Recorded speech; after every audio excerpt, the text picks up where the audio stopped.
সেদিন ছিল মঙ্গলবার, একাদশী। বাড়িতে মোটামুটি সবাই আমরা একাদশী পালন করি।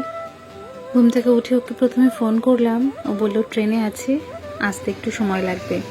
ঘুম থেকে উঠে যখন জানালাটা খুলি, সূর্যের প্রথম আলো চোখে পড়ে, অনেকটা যেন এনার্জি গেইন করে নিই।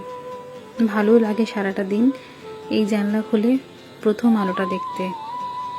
ওকে যখন ফোন করলাম, ও বললো আজ তো একাদশী, আজ ভাত খেতে পারবো না, আজকে তাহলে কি খাবো, বরঞ্চ বাইরে থেকে কিছু কিনে নিয়ে আসি।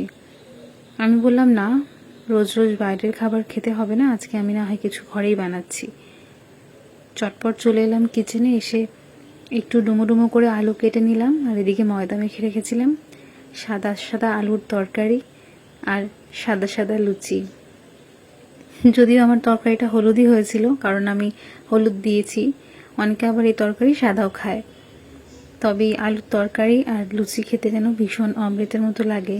একাদশীর দিনে তো আরও ভালো লাগে। সকাল সকাল লুচি তরকারি করে ওকে দিলাম, ও তো খেয়ে ভীষণ খুশি হয়েছে। ছেলে আর বাবা এত ভালো খেয়েছে। শেষে তরকারি আমি নিজের জন্যই পাইনি, মানে একদমই কম হয়ে গেছিল। পরে আর আমি সেটা করিনি।